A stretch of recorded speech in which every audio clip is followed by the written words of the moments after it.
brings clarity to the news coming out of Washington, D.C. The American people must stay informed on what our government is doing. Exposing Washington with Walker Wildman brings you the inside scoop of what's happening at our nation's capital. We must take our country back. Each Saturday at 2:30 p.m. Central on American Family Radio. Let's make sure we show up wherever we have to show up. And if you see anybody from that cabinet in a restaurant, in a department store, at a gasoline station, you get out and you create a crowd. And you push back on them. And you tell them they're not welcome. Pre-existing conditions, Sam Bondi. Shame on you! Shame on you! God is on our side. But the media never talks about the American victims. They gave him probation after his second DUI.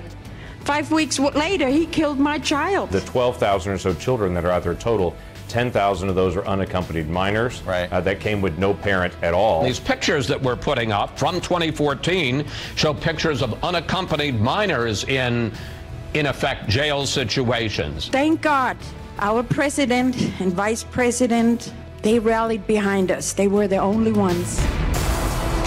Freedom prospers when religion is vibrant and the rule of law under God is acknowledged. An informed patriot is what we want. Welcome to American Family Radio's Focal Point, the home of muscular Christianity on conservative talk radio. Muscular Christianity. Where we relentlessly explore the intersection of truth and politics. The trouble with our liberal friends is not that they're ignorant. It's just that they know so much that isn't so. Now, here's your host, Brian Fisher. Howdy, and welcome to an absolutely brand new week of broadcasting on Focal Point. American Family Radio is the network. Focal Point is the program. The home of high-definition radio, Ultra 4K radio on your radio dial. More content per cubic inch of air than any other place on your radio dial. At least that is our goal. If we don't achieve it, it won't be, promise me, I promise you, for lack of effort. Now, we got a lot of stuff we're going to get to today. I want to begin by diving into the Word as we customarily do. We are in the book of Isaiah right now. You can read along with us and pray along with us by going to pray.afa.net. That's where you'll find the schedule that we use. You will find a scripture passage for every day that you can read in your own copy of the Word, and then a prayer that you can pray back to God that incorporates the very words of that passage of Scripture. Encourage you to do both. Bookmark that page, pray.afa.net. Bookmark it. Open it up first thing in the morning. Read the passage. Pray the prayer. Now, this is in Isaiah chapter 8, verses 16 through chapter 10, verse 4. And there's a word in this passage for us as individuals as well as for us as a nation. The key for us as individuals, and the key for us as a nation is this: what for us is the ultimate source of truth? What is the ultimate source of truth for our nation? Now, Isaiah makes it clear that if we want God's blessing as individuals, as families, as a church, as a denomination, if we want God's blessing for us as a nation, the Word of God must be our source of ultimate truth. So when we need answers about life, when we need counsel about life, we as individuals and as a nation must turn to the Word of God rather than to superstition or the occult or the wisdom of man or the religions of the East. Now, he says in verses 19 and 20 that we must turn to the Word of God when we need counsel and direction for life. He says, to the teaching and to the testimony. You want to find counsel? Go to the teaching and to the testimony of God's Word. And he says, if they speak not according to this work, by the they, Isaiah means anyone and everyone in our culture who presumes to be a teacher, who presumes to be an instructor, one who is offering teaching and instruction, whether it's in the home, whether it's in the classroom, whether it's on a college campus, whether it's in the United States Congress, if they will not speak, Isaiah says, according to this world, it is a word, it is because they have no dawn. They have no light to offer. They have no illumination to offer. They have no lasting words of truth. It is not in them because it is only found in the Word of God. So what happens then to an individual, a family, a church, or a nation that refuses to regard the Scriptures as the ultimate and authoritative source of truth and knowledge and wisdom? Well, Isaiah tells us they will wander in darkness and in gloom and in eventual despair. They will rage against their political rulers. In our day, against our president, they will blame him for all their problems. Where is this hatred of our president coming from? It is coming from people who have set aside the wisdom of God for the wisdom of man. Hear what Isaiah says. They will pass through the land, that is, those that reject the testimony and the teaching.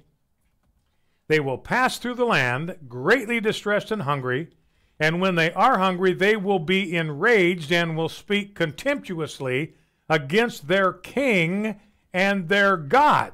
And then when they look around, all they're going to see is deep darkness. They will look to the earth, but behold distress and darkness, the gloom of anguish, and they will be thrust into thick darkness. So these people will ignore the Word of God, and then when things go bad, who's the first person they blame? They blame God after having ignored Him and His Word. So the question then becomes, well, are there any people who are walking in the light? Are there any who have illumination in place of this thick darkness? And the answer is yes, Isaiah says, those who have discovered that the Messiah, Jesus Christ, is the light of the world. He says in chapter 9, verse 1, there will be no gloom for her who was in anguish. This people who walked in darkness have seen a great light. Those who dwell in the land of deep darkness, on them a light has shone. They found this light in the Messiah. They've discovered that He's the one who can break every yoke of oppression and depression. He can lift every burden, whether it's emotional or spiritual or political. It says in verse 4, for the yoke of His burden and the rod of the oppressor you have broken, as on the day of Midian. That's a reminder of the Gideon's great victory over the mighty army of Midian. Then he says in verse 6, for to us a child is born. This is a reference to the birth of Jesus Christ, God incarnate in human flesh. To us a son is given, and the government shall be upon His shoulder. He means that this child that was born is destined to exercise political power and political authority in human affairs. The second half of verse 6, His name shall be called Wonderful Counselor, because He is the repository, the source of all the wisdom of God. If you need wisdom, here's the place you can find it. He is the mighty God. That is, He is the God of omnipotent power, incarnate in human flesh. He is the everlasting Father, not talking about the Trinity here. There's no confusion. But remember that a father is the source of life for his children, is he not? So Isaiah is saying that the Christ is like God because He is our eternal source of life and energy and strength. He is the Prince of Peace. He's the one who can bring peace to a troubled soul, peace to a strained relationship, and peace between warring nations. Now let's go to prayer and pray some of this back to God, if you'd be kind enough to join me. Lord Jesus, we worship You this day as the child who was born to us, the Son who was given to us. We call You Wonderful Counselor and Mighty God. You are our source of eternal life, and so we call You Everlasting Father. You are the Prince of Peace. We look forward to the day when the government will indeed be upon Your shoulders. We pray that of the increase of Your government and peace there will be no end. May You reign on David's throne and over His kingdom from now until forever. We ask You to establish it and uphold it with peace and righteousness. May the zeal of Your heavenly Father, the Lord Almighty, accomplish this. We pray this day for the people of our nation. We confess, Lord, that we have sinned against You by consulting mediums and spiritists instead of inquiring of You. We consult the dead on behalf of the living instead of looking to Your word and Your testimony for guidance. We pray that our people will come to see that if spiritual leaders do not speak according to Your word, They have no light of dawn. May we see that distress and darkness cover the land wherever your word is not embraced. I thank you for myself and for my family, for the listening audience of Focal Point, that although we once walked in darkness and gloom and lived in the shadow of death, we have seen in you a great light. These things I ask in your name. Today Amen. is the best day for you to begin planning for tomorrow, and the AFA Foundation can help. It's just a tiny piece of your planning for the future. We have to live our lives as if our Lord and Savior is going to return today. But we should plan our lives as if it's going to be 100 years from now. We don't know. We need to be planning. We need to be thinking. Proverbs 19 reminds us that we will be poorer for lack of planning. A knowledgeable AFA Foundation representative will gladly explain the nuances of charitable gift annuities and answer your questions. Find out about charitable gift annuities when you call 800-326-4543, extension 345. 800-326-4543, extension 345. Or by visiting afafoundation.net. So that we may no longer be children, tossed to and fro by the waves and carried about by every wind of doctrine, by human cunning, by craftiness and deceitful schemes. My name is Abraham Hamilton III, and this is the Hamilton Minute. According to the Independent Journal Review, President Trump's approval rating is only 2 percentage points lower than President Obama's at this point in his presidency, and is the same as President Reagan's at this point in his administration. Perhaps reality is setting in that the overhyped midterm big blue wave won't be as big, blue, or near as wavy as they'd hoped. Maybe this explains the sudden faux rage over illegal immigration. Listen each weekday from 5 to 6 p.m. Central for the Hamilton Corner with Abraham Hamilton III, public policy analyst for the American Family Association.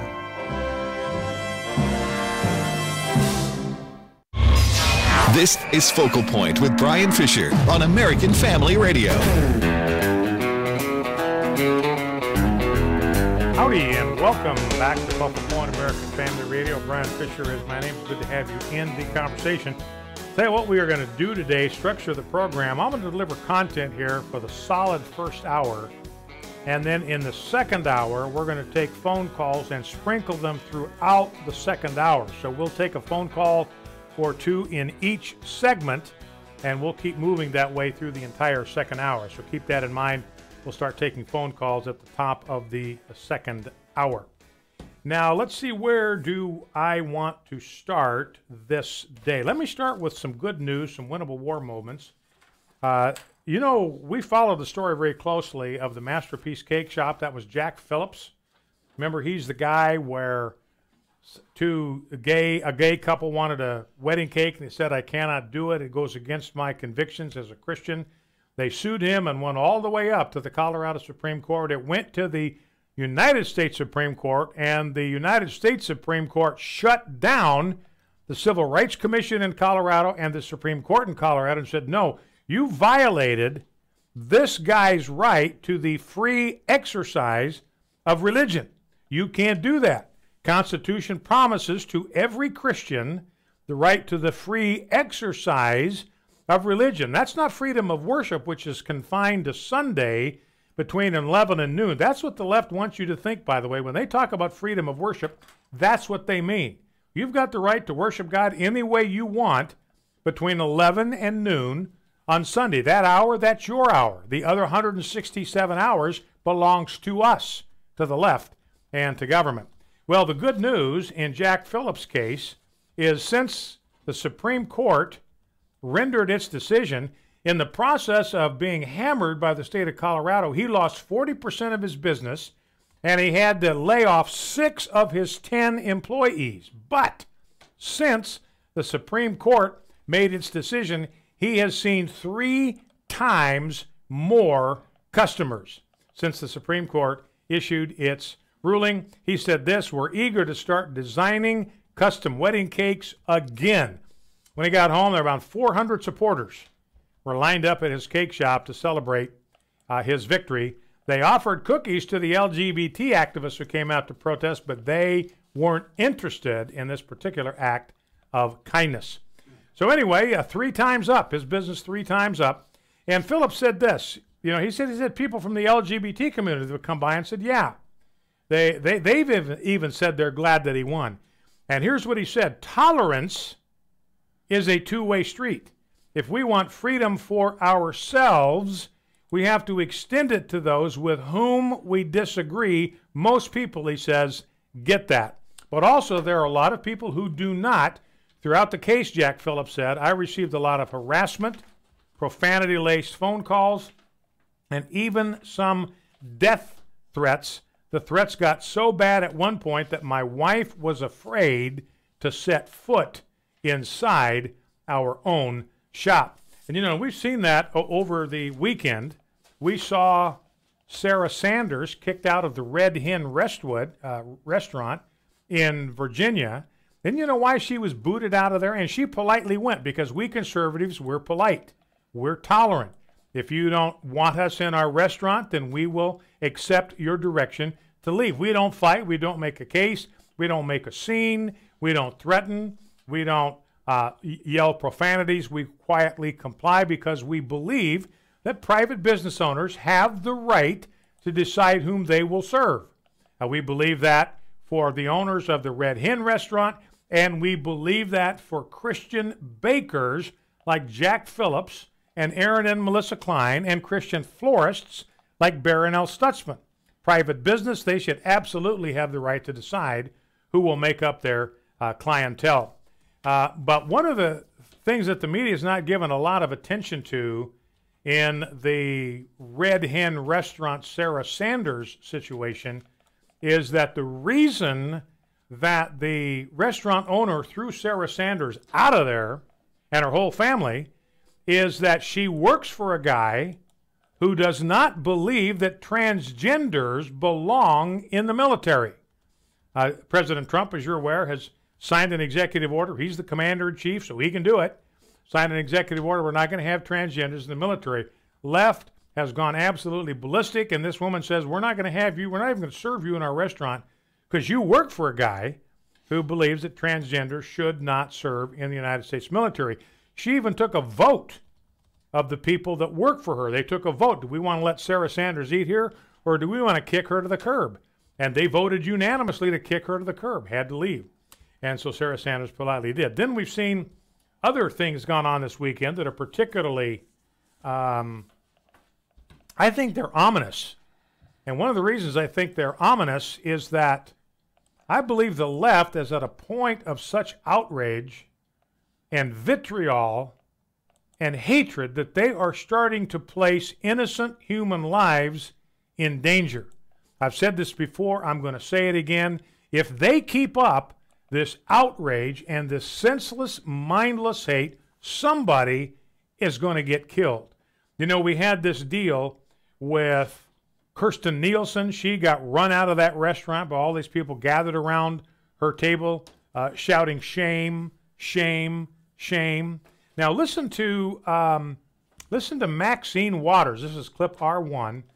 Listen to Maxine Waters, and she has this speech, and she gets wound up.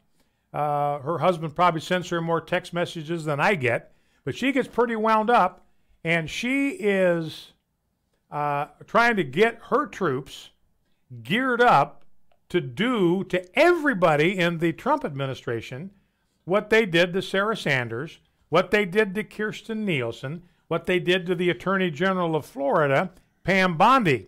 What they did to Pam Bondi, we'll play that clip first, actually, Rob, in a second. Pam Bondi is the Attorney General of the state of Florida. She went to the Mr. Rogers movie, like a biopic of Mr. Rogers. What is Mr. Rogers all about? Be neighbors, be kind, share, be nice to everybody. Won't you be my neighbor? I'll be nice to you if you're my neighbor. And she walks out of this movie that celebrates being good neighbors, celebrates friendliness, celebrates kindness. She walks into this howling mob that basically are, I mean, it is so dangerous to her safety that she had to have a police escort to get to her car. Here's what it sounded like. This is the crowd surrounding Pam Bondi coming out of the Mr. Rogers movie on Friday night. What would Mr. Rogers think about you and your legacy in Florida? Taking away health insurance with people with pre-existing conditions, Pam Bondi. Shame on you! Shame on you! Shame on you! And that went on and on and on. Had to have a police escort to be sure she could get to her car safely. Now you wonder why things are at this point. There is a blind hatred on the part of the left. Remember, we just read this in Isaiah. If they will not go to the word, to the teaching, and to the testimony, they will wander around in blindness and darkness, and they will blame God and the king for all of their problems. And that's what we're seeing in our culture. People are walking around in blindness, this blind hatred. They're going to blame President Trump for everything that happens, and if he's not handy, they'll blame God for what happens. So they, like I said before in the teaching, they refuse to obey God. They refuse to acknowledge him. They refuse to learn from his word. They refuse to submit to his authority. And then when things go just as wrong as he told them it would, they blame him. It's somehow his fault. So here's Maxine Waters on a roll. Let's listen.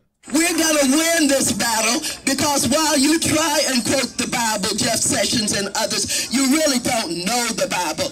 God is on our side. Let's make sure we show up wherever we have to show up. And if you see anybody from that cabinet in a restaurant, in a department store, at a gasoline station, you get out and you create a crowd. And you push back on them. And you tell them they're not welcome.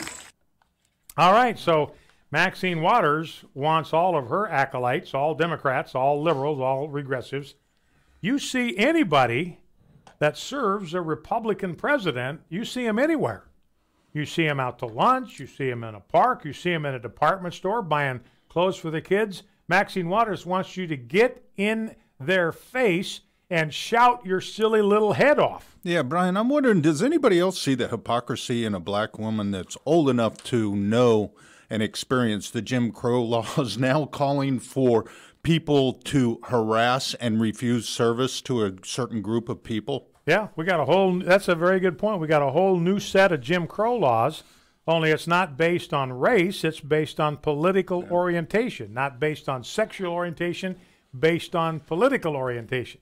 So what the left wants to say is if we don't like your political orientation, then we can discriminate against you, we can hate on you any way we want. Now, we can't do that with regard to your sexual orientation. That's sacrosanct. That's sacred.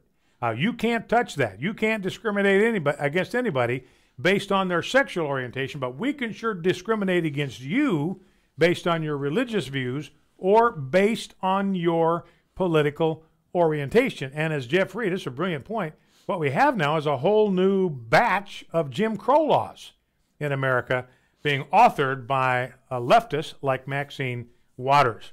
So that's what's going on out there. I don't know if you heard about this. And Jeff, I want to, do you still have this? I do. It's in the office. So. Okay, I want to talk through this in the next segment. Okay. If you can grab a copy for yourself. And did you write that? It was. I did, but it was inspired by something Ray Pritchard did. Okay, well, it's very, very good. We're going to walk through that. It has to do with the topic we were talking about Friday about my concern about the possible drift of the Southern Baptist denomination. And Jeff's written just a great piece, modifying a Ray Pritchard piece about how churches and denominations get to the point of supporting open homosexuality. And we'll walk through that. Here's another piece of interesting news. You're aware that the SPLC, Southern Poverty Law Center, they have demonized pro-family groups.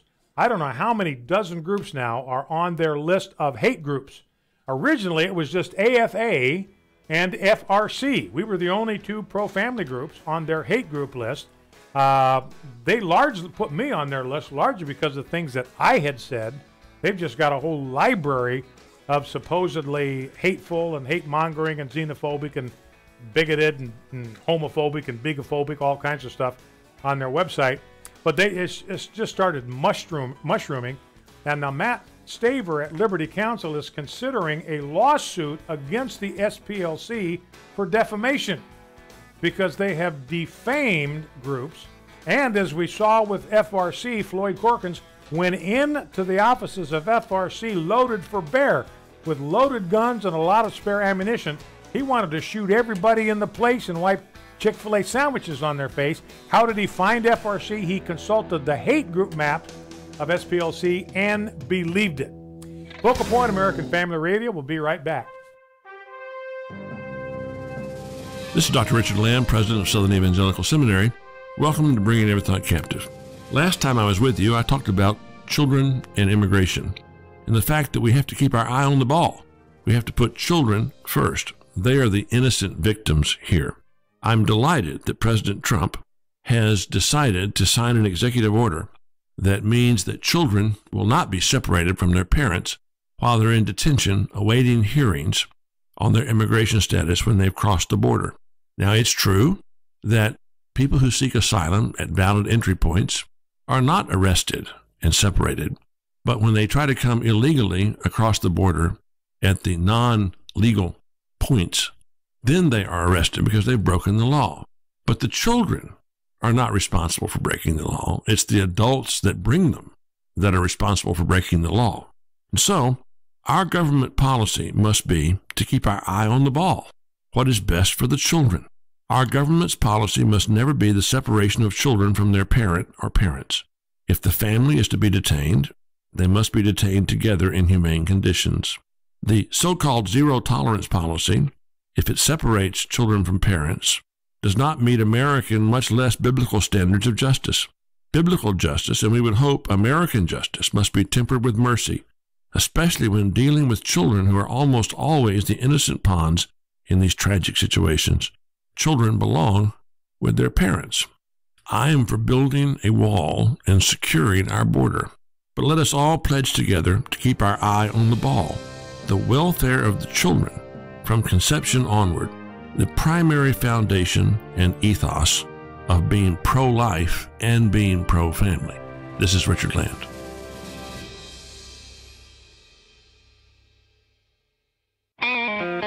This is Focal Point with Brian Fisher on American Family Radio. Listen to the audio podcast or download today's program at afr.net. You can also read Brian Fisher's columns at afa.net. afa.net. Hello and welcome back to Focal Point, American Family Radio. Brian Fisher is my name. Talking before the break about this open harassment of people who do not share her political orientation on the part of Maxine Waters.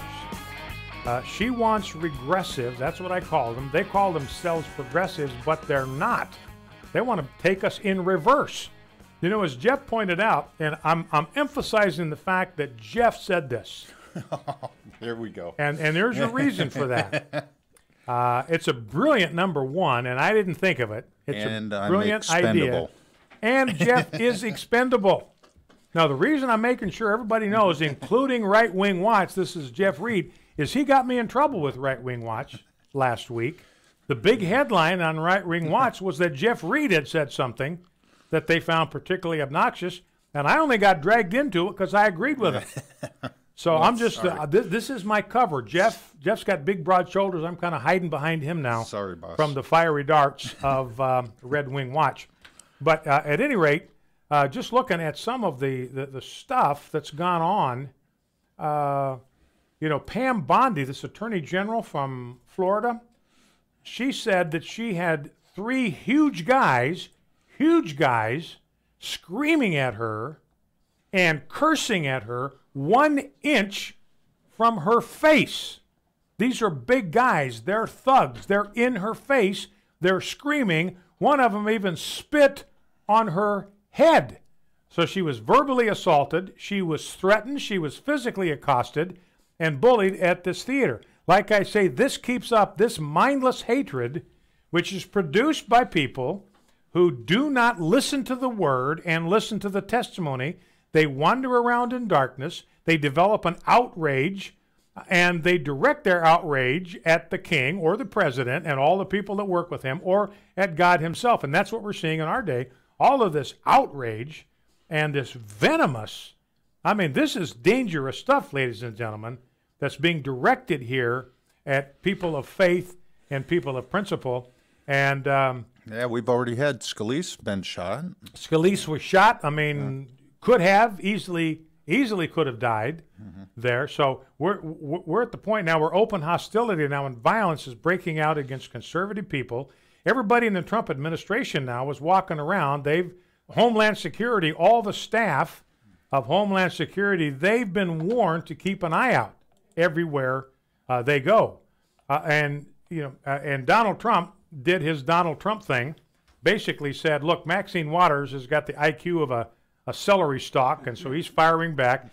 Congresswoman Maxine Waters, he said in a Trump, an extraordinarily low IQ person, has become, together with Nancy Pelosi, the face of the Democrat Party. She has just called for harm to supporters, of which there are many, of the Make America Great movement. Be careful what you wish for, Max. So picks up on the Mad Max idea. And Maxine Waters has been calling for violence for some time. Oh, I'm sorry. There's an update, too. It's not a big surprise, but Cory Booker is backing Maxine Waters in this. Cory Booker wants to be president. Going to get there by calling people to punch out people that disagree with him. Huffington Post, she told the Huffington Post back in March that the Los Angeles riots in 1992 were a defining moment in the way that black people resisted. Now, remember what they did. This is the wake of Rodney King's arrest by the police, who, by the way, did everything by the book. They had a suspect who was violent, who was resisting arrest, who would not obey commands, and what they were taught to do is find a way to subdue the suspect without having to resort to lethal force so that Rodney King would live to see another day. And the use of the batons, they did everything right by the book, and that's why the jury in Simi Valley found them innocent. But anyway, there was this rioting. Shops were being looted. In fact, the only shops that weren't looted in L.A. that day were shops where you had store owners sitting out in front in a chair with a loaded shotgun in their lap. And people went right around those stores and looted the store next door to it. A lot of racial animus, by the way. They went after Korean stores. A lot of Korean stores there in Watts and other parts of L.A., and they just destroyed those places and pillaged them. So, this is Maxine Waters. If you see anybody from that cabinet in a restaurant, I'm quoting now from what you just heard, in a department store, at a gasoline station, you get out and you create a crowd and you push back on them. Tell them that they're not welcome anymore anywhere. Now, the power just went out here at AFA. I think we're still on the air because of backup generators, right? So no, your extreme magnetism is keeping the mics alive. That's what it is. Well, I guess I just didn't tone it down enough, and I just blew out the entire electrical system. Debbie tried warning in Tupelo, Mississippi. She warned Debbie tried to warn me. You guys tried to warn me, all to no avail. Now we're all walking around in that darkness that I spoke of. So anyway, so the Trump cabinet now has been put on notice by Maxine Waters that they basically have a target on their foreheads, target on their backs.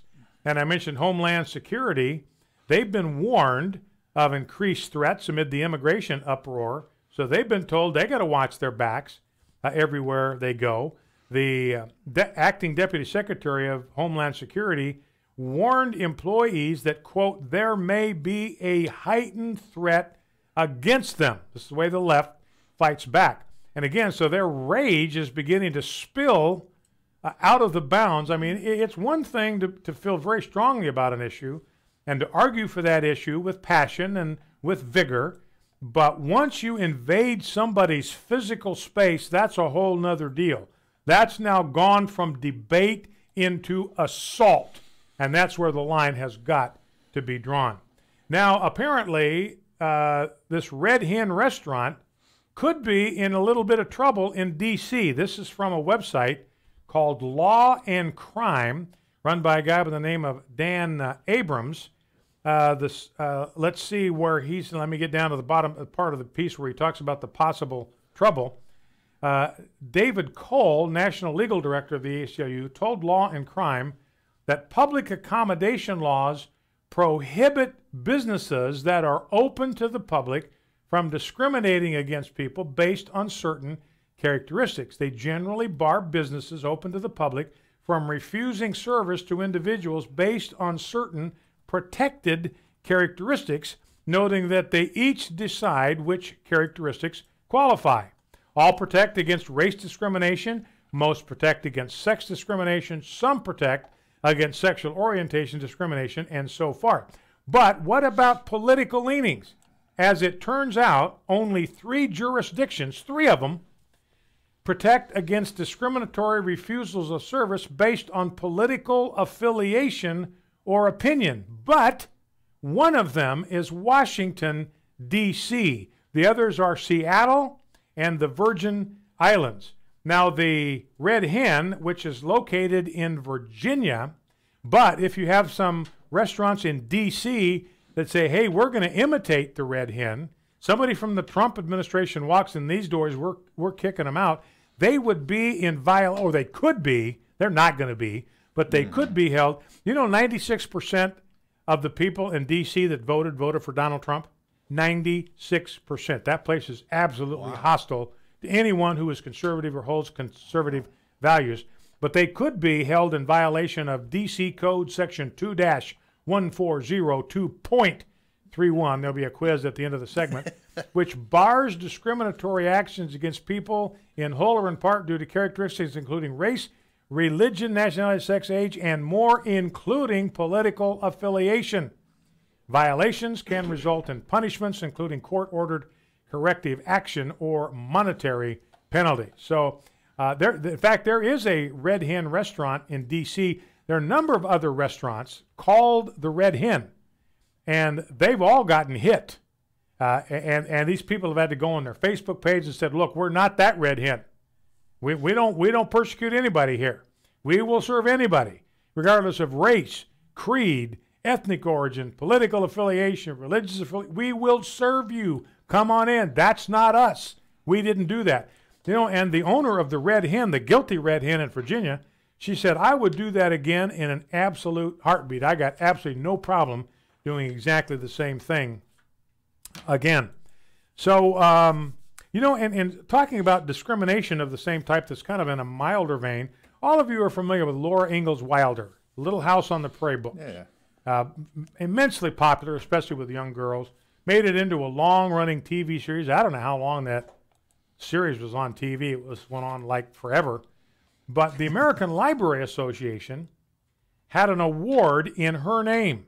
And this weekend, they decided to pull her name off of that award because they decided from things that she'd written that they thought were racially insensitive, that she's a racist, she's a xenophobe. We cannot have any kind of award in our library association that honors a racist. So she's gone from all of the trophies and whatever they hand out. By the way, Little House on the Prairie was on from 1974 to 1983. So 9 years. Good long 9-year, 10-year run.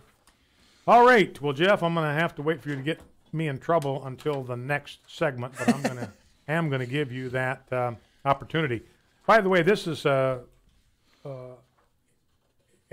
important case that we did not cover, where I think the Supreme Court for once got it exactly right.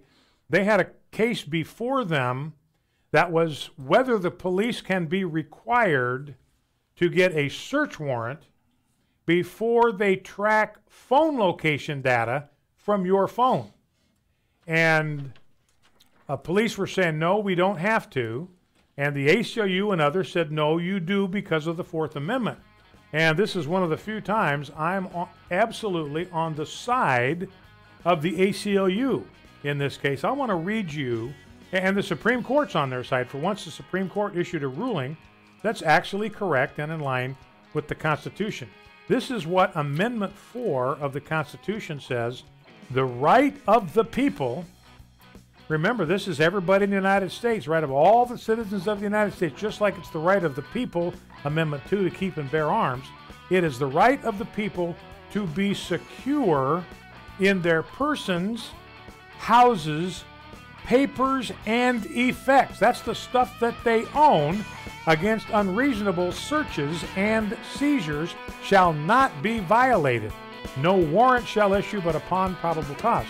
So what the Supreme Court said, and they're right, these people were not secure in their papers and effects. I'll come back and explain. We'll be right back. What Solomon is saying here is, remember, God is in heaven and he sees everything.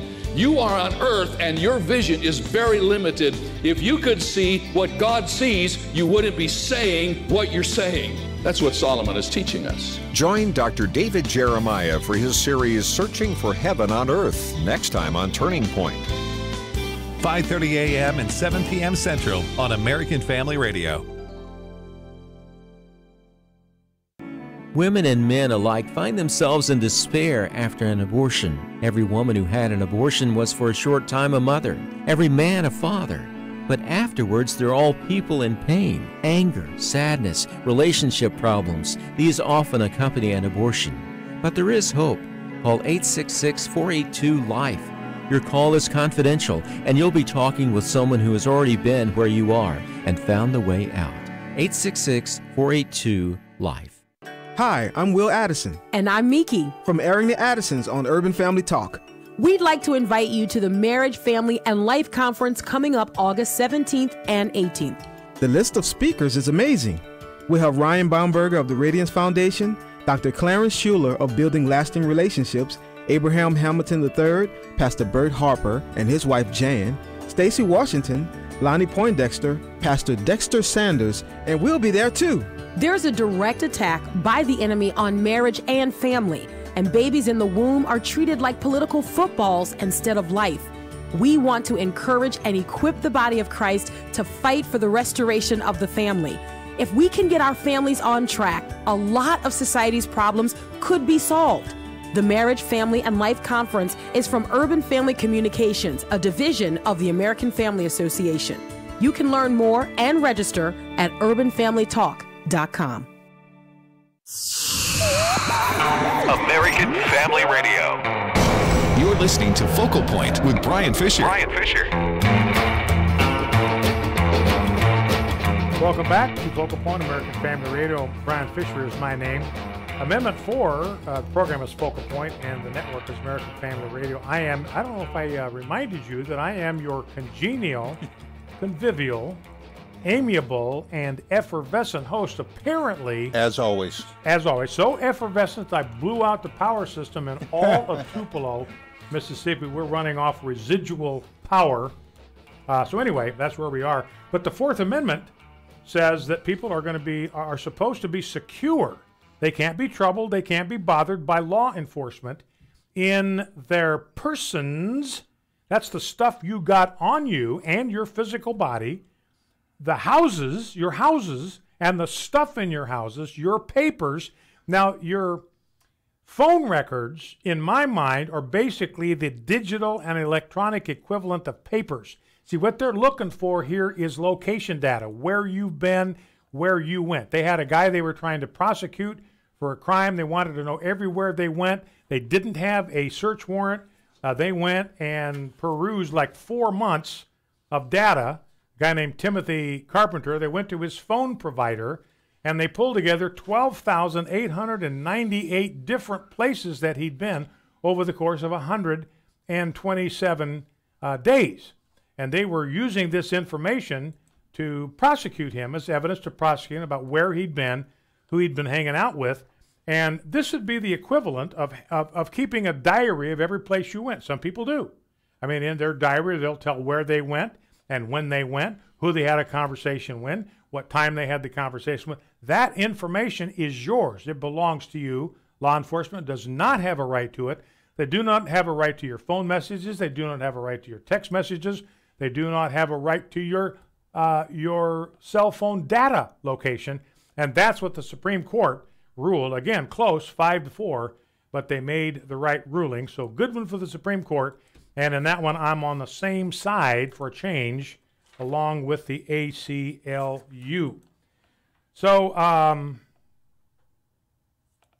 let's see. What do I want to hit here? I want to get to, Jeff, let's talk very quickly, and then I've got to get to some stuff on immigration because of what we're going to take phone calls on. Now, this paper that you wrote, in fact... Actually, it was a Facebook post. It was a Facebook post, and I was going through a series by Ray Pritchard on the Book of Revelation. I highly recommend it, people. It's from 4 or 5 years ago. Go to keepbelievingministries.com. Keepbelievingministries.com. Okay. And it's a really good series on the churches. And basically, he was speaking about how the Church of Pergamum became known for its willingness to compromise. Yeah. So that's where this came and from. when I wrote this column about the SBC, it was just more of a concern about where I think the denomination may be headed. I said it may be headed this direction. This is the way it appears to me, realizing, of course, that people could disagree with me. And I've reached out to J.D. Greer, by the way, to invite him to come on the program. And he's been invited, and the head of the SBC, former president of the SBC, has been invited to write a column, and we'll post it up on the same place where my column ran. But anyway, Jeff, this is a piece that you wrote, and in fact, I think we probably ought to put this up on the Focal Point Facebook we should probably page. give Ray most of the credit for this. Okay, his deal. I see. So now, if Right Wing Watch comes after you for this, right. You're going to lay it off on Ray. Well, it's a Facebook Jeff's just post. trying to give credit where credit is due, and that's a biblical thing and an honorable thing. So this is Ray Pritchard. Anything about this post you like it, you can give the credit to Ray. If you don't like it, you think, man, where'd that come from? That would be that'd be on Jeff. So everybody's happy. So Jeff, what Ray was writing about, talking about, and what you kind of adapted here is how does the church get to the point of supporting homosexuality? And I made the point Friday. Look, denominations do not wind up. I mean, they don't start where the Methodist Church is today on homosexuality. This is where they wound up. They got started off on a path way back here. They took a step here away from the truth. That led to a step here away from the truth, then a further step, and before you know it, they are open advocates of out-and-out homosexuality. So, Jeff, walk us through the stages, basically 8 stages that Ray lined out about how a church can go from where it's at right now to where it openly supports homosexuality. Well, basically, a church starts out by taking a stand in favor of traditional marriage and against homosexuality. Which is a biblical way to go. That's where you start out, but that's where they ought to stay. Good point. Plant their feet on stage 1 and refuse to budge. But then what happens? The next thing is the church receives public ridicule for that stand. They're demonized for it. They receive criticism for it. Letters to the editor in the paper, protests out in front of the building, and all that. And next stage is some of the church members start feeling uncomfortable with that negative publicity and criticism. So they're going to a church that's getting kind of criticized by people in the community, and it makes them feel uncomfortable. Yeah. So what happens? The church de-emphasizes a position in order not to offend people. They're trying to reach for the gospel. Okay, so they don't really change their position officially. They just sort of downplay it. They de-emphasize it. And the justification for it is we want to reach people with the gospel, so we don't want to offend them. Yeah. We're going to push away the people we want to try to win for the gospel. So let's just de-emphasize that position. Yeah. It doesn't seem like a huge step at that point, but it's a little bit. It's a compromise. In fact, it sounds almost kind of sanctimonious. Yeah. Sounds sacred. We don't want to offend people. We want to win them to the gospel. So we're just going to stay away from the stuff that we know is offensive to people because we love them, want to give the gospel to them. So now, de-emphasizing that position, some people in the church begin to wonder if homosexuality is actually wrong. Yeah, and you can see how that could happen if they don't hear that taught from the pulpit. If it's never addressed, it's never talked about, the position of the church is never outlined, then they begin to think, well, I mean, I see homosexuality in the paper every day, people talking about it, people crusading for it. My church isn't saying anything about it. It must not be that big a deal. I wonder if even, in the face of a loving God, if there's even anything wrong with homosexuality. Right. So the next step is a lot of those people will start looking for information on that. They'll search out pro-homosexual authors, YouTube videos. You see more and more of the gay Christians coming out with YouTube videos and articles and columns and stuff like that. and they kind of end up in a spot where they think homosexuality is just neutral. Yeah, they get neutral on the whole thing. Well, and you can find morally neutral. Yeah, you can find Christian writers or people that call themselves Christian writers who will defend homosexuality as a morally neutral thing, something that, God accepts you the way you are, you were born that way. So they can find Christian writers who have a name in Christian circles even that'll be arguing for that position. So it makes it a little easier for them to tip over to the place, well, maybe we just ought to just shut up. Yeah, just morally neutral. And that moves us into the next stage, which is the next step, logically, I guess, if you're coming from that position, where the church just moves into a position of silence on the whole issue. Yeah, they just don't talk about it. Every time they bring it up, it just causes trouble. Let's just stay away from that. Not worth the hassle.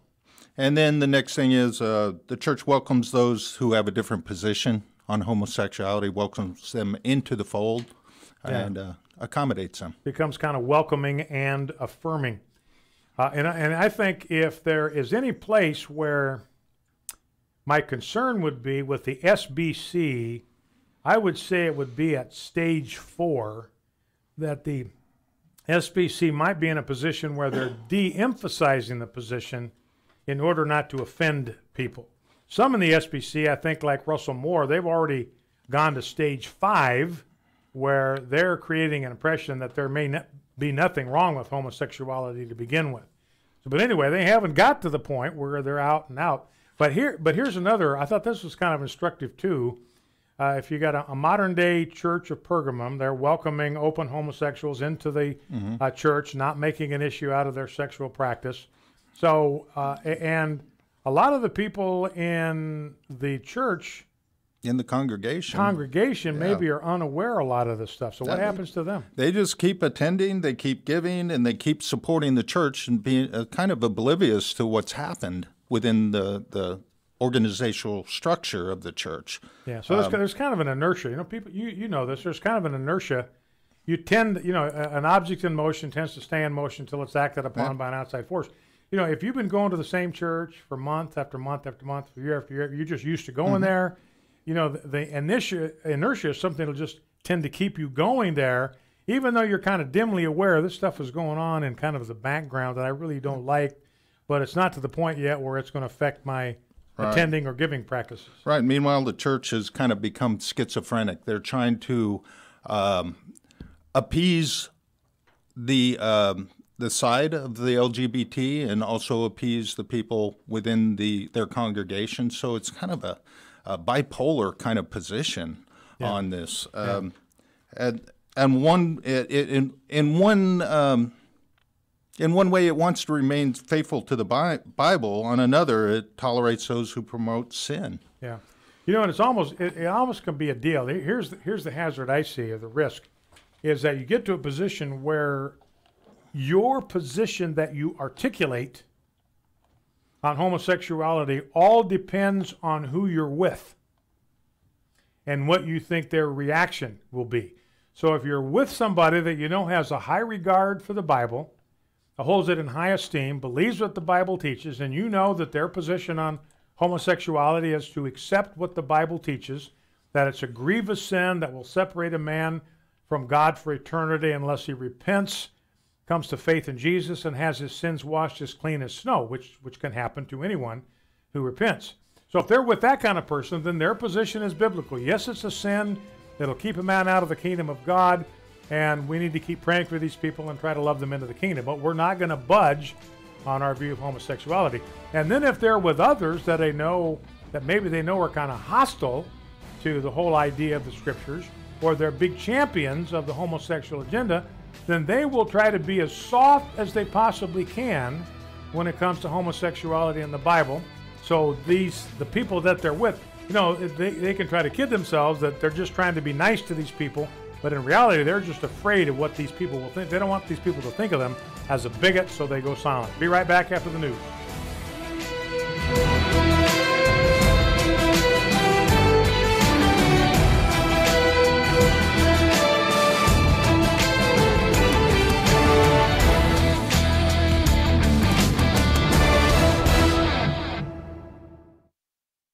Faith, family, freedom. American Family Radio. Hello, this is Dr. Ronnie Floyd, President of the National Day of Prayer Task Force. In the Declaration of Independence, our founding fathers acknowledged God.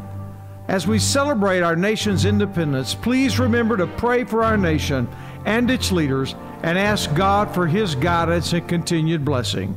A reminder from American Family Radio. Faith, family, freedom. American Family Radio, a ministry of the American Family Association.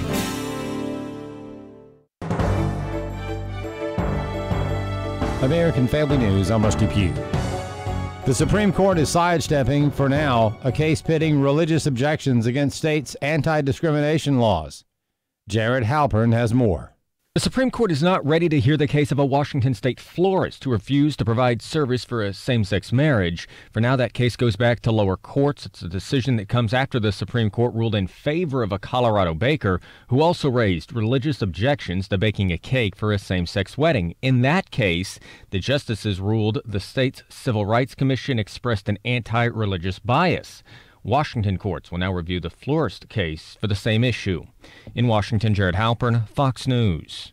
A Christian baker or florist can be put out of business and ruined for refusing to celebrate a gay wedding, but apparently it's okay for an anti-Trump restaurant owner to kick someone out because they work for the president. White House Press Secretary Sarah Sanders was kicked out of the Red Hen restaurant in Lexington, Virginia Friday.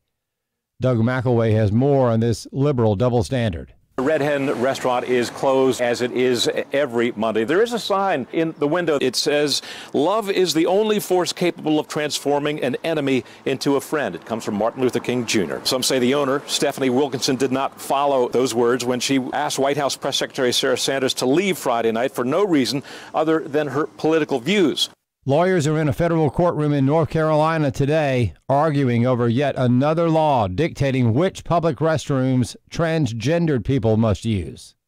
Evan Brown reports. North Carolina drew incredible ire with its 2016 law that demanded transgender persons use public restrooms according to birth gender. The state eventually did away with that law by passing a new law that many LGBTQ leaders say doesn't really fix the problem, and now they're taking it to a federal judge. While the replacement law doesn't demand use of facilities by birth gender, its detractors say it doesn't prevent future discriminatory practices and even prevents cities from passing local ordinances that would contradict state laws on the matter. Eben Brown, Fox News. A Christian apologist is taking issue with a recent program at the Southern Baptist Convention that paints a negative picture of U.S. Border Patrol agents. Chad Groening has more. The Baptist Press recently published an article entitled "Refugee Simulation Brings Chaos to Life." It described a program put on by several Baptist agencies at the recent convention in Dallas called Seeking Refugee. It made participants go through simulated harsh treatment at the hands of government officials. Quote, "Personal belongings are confiscated, and a participant is stripped of his or her individuality. They become a number. Government workers with stern faces instruct them to face forward, no talking." Participants told BP that they didn't realize how harsh treatment can be. Recently, a Border Patrol union official complained they have been called Gestapo and they have been called Nazis. Apologist and culture expert Dr. Alex McFarland is a former employee of the SBC's North American Mission Board. I do take umbrage with the fact that a simulation would be put on that would try to say that border officials have malice in their heart and want to create something like the Third Reich. That's preposterous. That's really unfortunate that they would really bait people's emotions in this way. And McFarland, who is co-host of American Family Radio's Exploring the Word, says what is going on at the border is not evil. Laws are not put in place out of malice to persecute people. In an ordered society, there has to be laws, and a simulator like this might stir emotions and cause knee-jerk reaction that makes us feel good in the short term, but really, this is not a responsible approach to immigration or our culture in the long term. McFarland says the SBC really shouldn't have time for these kinds of really useless displays. I'm Chad Groening. And sales of new U.S. homes jumped 6.7% in May, with purchases in the South accounting for all the monthly gains. American Family News is available online at onenewsnow.com and on the One News Now mobile app. I'm Rusty Pugh. Caring about the direction our nation is headed is one thing. Doing something about it is another. The Values Voter Summit in Washington, D.C. is the premier gathering for equipping Christian conservatives for returning the culture to one that values human life, encourages families, and defends religious liberty. Plan now to join other values voters on September 21st through the 23rd. Learn more and register at valuesvotersummit.org. valuesvotersummit.org, sponsored in part by AFA Action. Let's make sure we show up wherever we have to show up. And if you see anybody from that cabinet in a restaurant, in a department store, at a gasoline station, you get out and you create a crowd. And you push back on them. And you tell them they're not welcome. Pre-existing conditions, Sam Bondi. Shame on you! Shame on you! God is on our side. But the media never talks about the American victims. They gave him probation after his second DUI.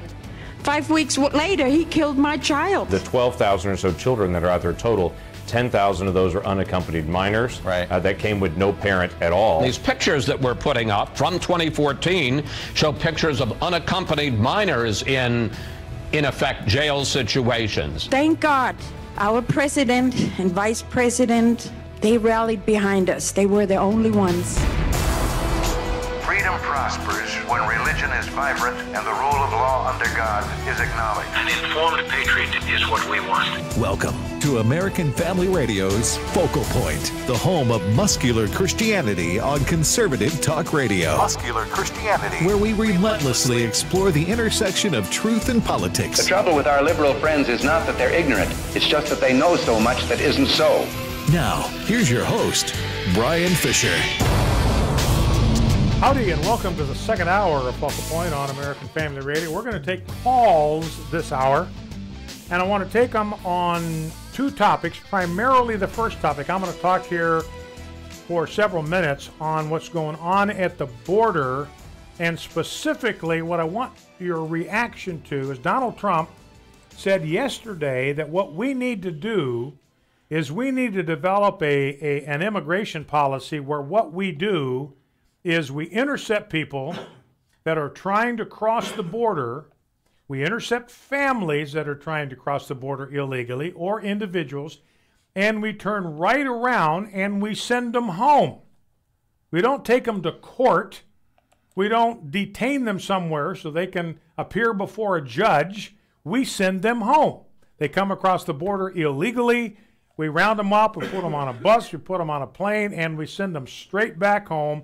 No courts, no judges, no whatever. Now, frankly, I like that. I like that policy. I think that's what we ought to do. So I want to know what you think. Do you like that policy that Donald Trump he's advocating, at least on Twitter?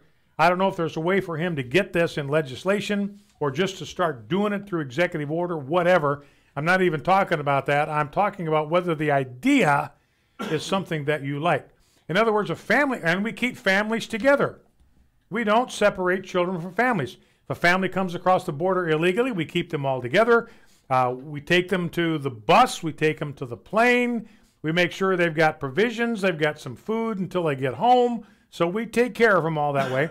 But then we send them on their way. We repatriate them immediately, instantaneously. Do not pass go. Do not go to court. Do not go to a detention center. Do not go to a holding cell. Do not go to some child entertainment center. We round you up as a family. We keep families, together, and we repatriate them as a family unit. We keep everybody together, and that seems to me to satisfy every dimension of this problem. It secures the border because no illegal aliens are allowed inside the sovereign territory of the United States of America. It keeps families together because we put them right back on the bus or the plane together as a family, and everybody should be happy. Border is secure. Families are kept together. I want to know what you think about that. Number to call is 888-589-8840, 888-589-8840. Also glad to have you call about, for instance, Sarah Sanders, the anger, the outrage of the left, Maxine Waters, what happened to Kirsten Nielsen getting the bums rush out of that restaurant. The people bust in there and shout shame, shame, shame right at her while she's trying to have a quiet dinner. What do you think about Pam Bondi being harassed by thugs within an inch of her face, needing a police escort to get to her car? We got a story about a Border Patrol agent trying to protect a woman. The crowd rushed him. He severely injured his ankle. And I'm telling you, somebody is going to get killed by the time this is done. So if you want to talk about that as well, you are welcome to do so. Number to call is 888-589-8840. Now, a couple of little factoids about immigration to kind of trigger our conversation today. One is to take a flashback at Barack Obama. Remember the hysteria today? I mean, the outrage, the vitriol, the mind. I mean, these people are losing their sanity. They're losing their minds over this. They're losing their self-control, is that we are separating parents from children. Well, let's go back to 2013. This is an article in the Huffington Post, which is so far left, if they took one more step, they would fall off the face of the flat earth. Here's what the Huffington Post said. Immigrations and Customs Enforcement last year, that is under Barack Obama now, Immigration and Customs Enforcement last year carried out more than 72,000 deportations, 72,410 to be precise, 72,410 removals of immigrants who had U.S.-born children, and they got shipped home. They're claiming that they've got children in the U.S. who are U.S. citizens, born in the U.S., therefore the U.S. citizens. Immigration under Barack Obama sent 72,410 immigrants back home. And they also separated about the same number of children from their illegal immigrant parents. That's what I mean. The illegal immigrant parents were deported. So the children, because they were born in the U.S., they get to stay, but the parents, 72,410 of them, Barack Obama sent them right back home. And that's what we are talking about here as possible immigration policy. All right, well, let's go to the phones. We'll start taking calls throughout the course of this second hour. Let's begin by grabbing a call from Mary in Jacksonville, Florida. Mary, Jacksonville, Florida, what's on your mind? Mary, are you with me?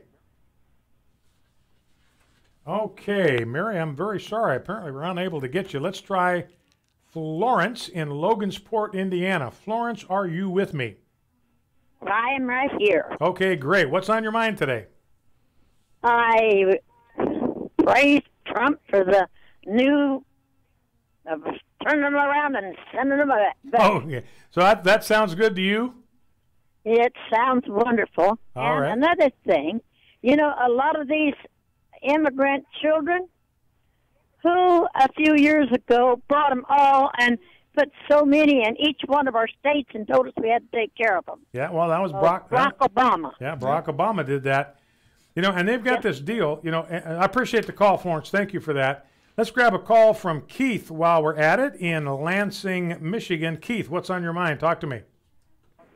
Hi, Brian. This kind of carry on from the conversation that we had last Friday. I was talking about the Eisenhower operation of deporting the illegals back. It's like, hey, I guess Trump is taking a page from Eisenhower.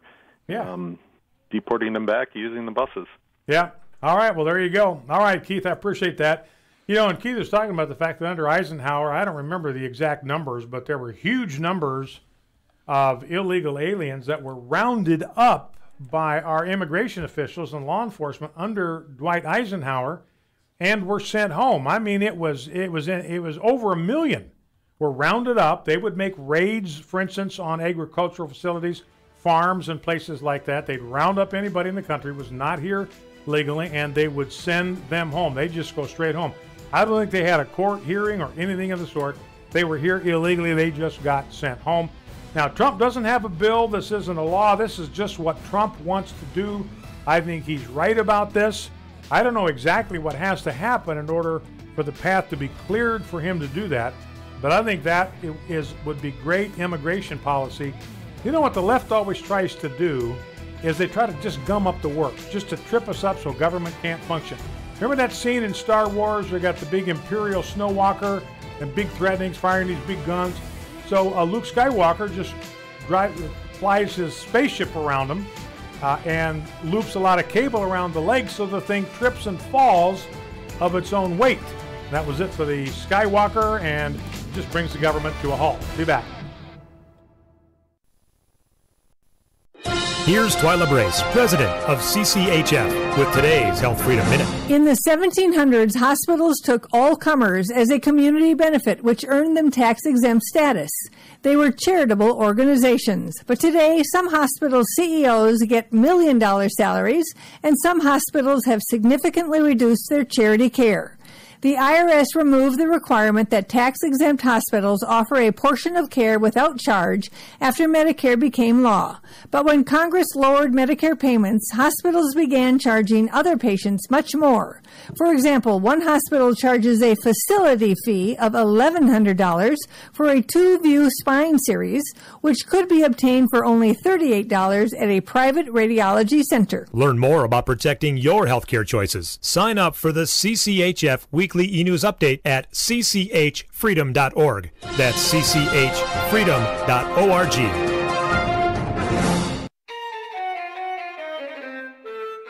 Hello, everyone. I'm Tim Heileman, president of American Family Association and American Family Radio.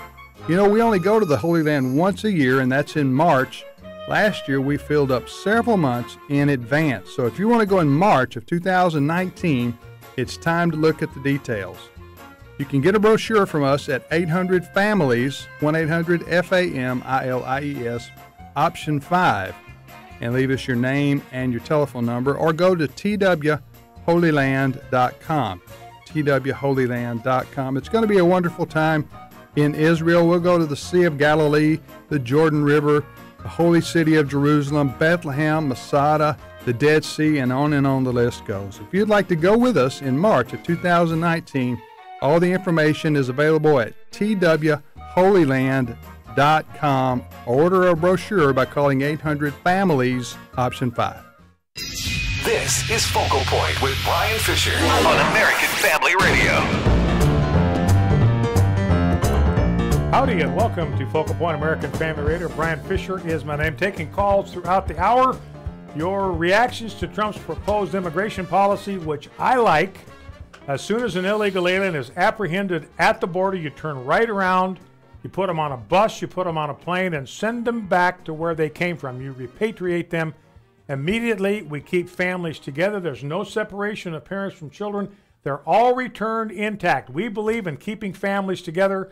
So out of compassion, family unity, we keep them together as a family, and we repatriate them. We return them home at our expense immediately. No courts, no judges. Hey, Brian, can I ask you to slow down a little bit?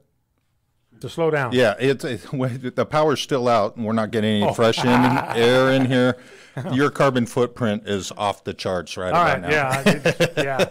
Well, and the exhaust that's coming, the hot air coming out of my mouth. Oxygen level is way down. You must be taking it all. Well, and probably the temperature's going up as we speak. Speaking of that, thank you for drawing my attention to this, Jeff.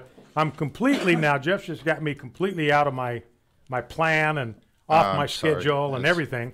But it was about 30 years ago that everybody started predicting the global warming catastrophe. That was back in 1988. In fact, you can almost pick the date. June 23rd, we're now the 25th, but June 23rd, 1988, James Hansen, who was a scientist for NASA, and he appeared before a Senate committee, the Senate Committee on Energy and Natural Resources, and he said he had a high degree of confidence, end quote, in a, quote, cause and effect relationship between the greenhouse effect and observed warming. So he torched off what this writer calls the bonfire of the greenhouse vanities. This is in Wall Street Journal, by the way, is where this article appears, written by two scientists, by a Mr. Michaels and a Mr. Mao, who's an adjunct scholar at the Cato Institute Center for the Study of Science. So a couple of journalists here as well as a scientist. And he said, Mr. Hansen said there's 3 scenarios for the future of CO2 emissions. Number 1, you could have business as usual. We don't make any changes.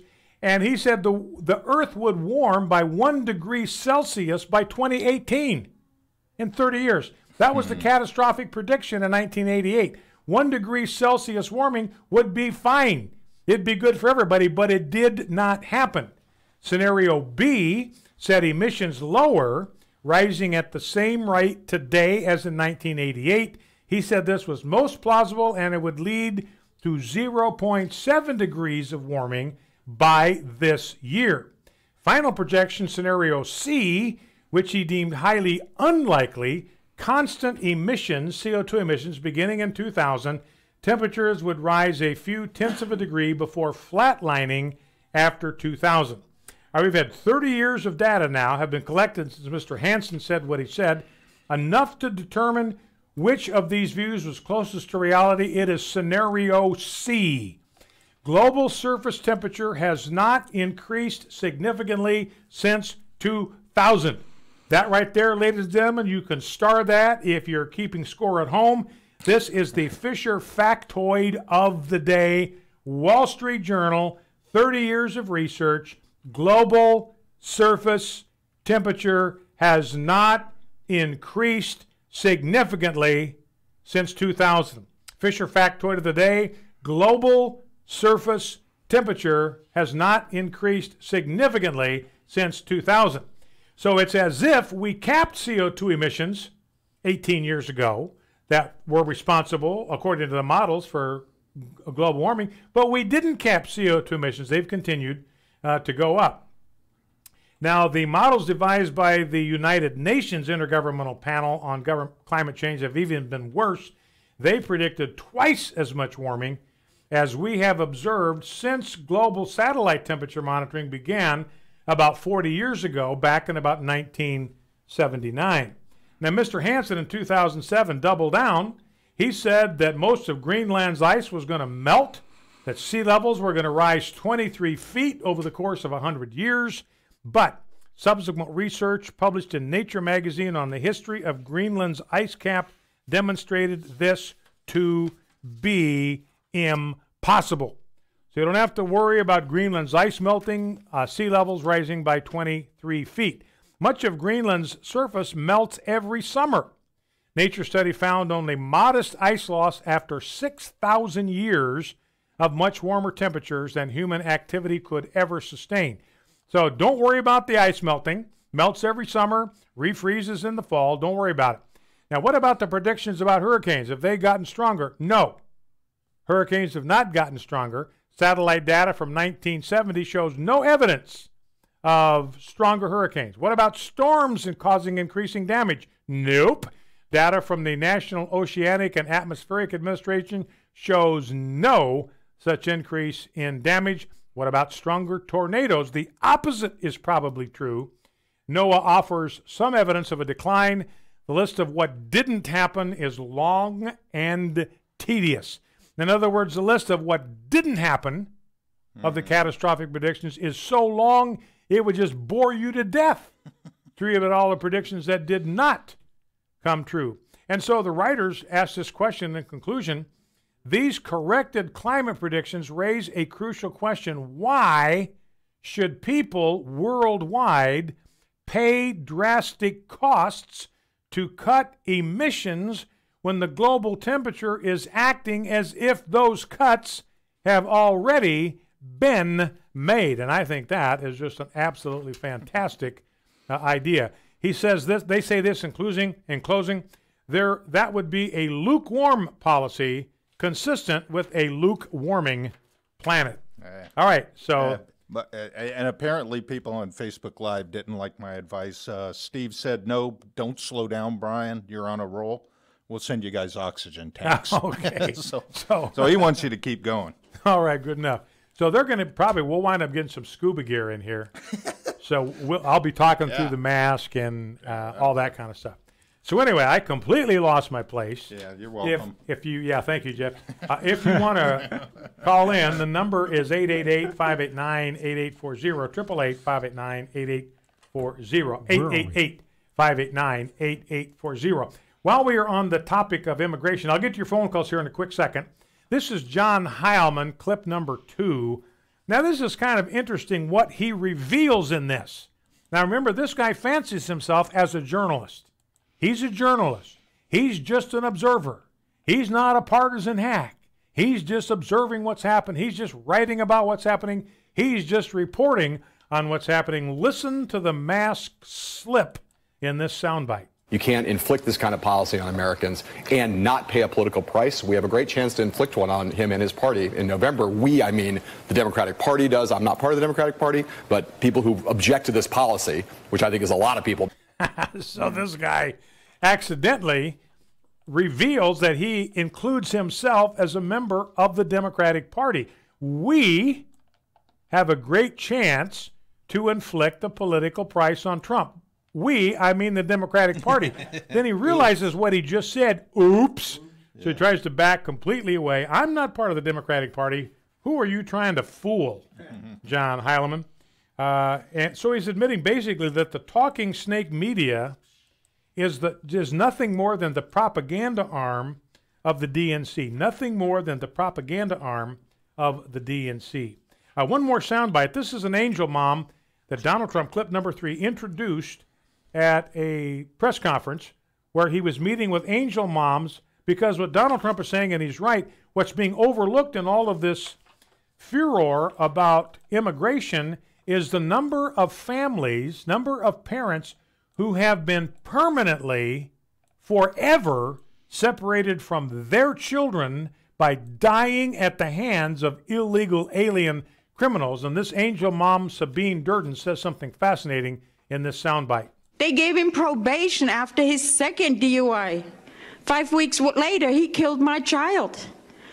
And if that wasn't enough to deal with, this is my only child. I have no family. That's it.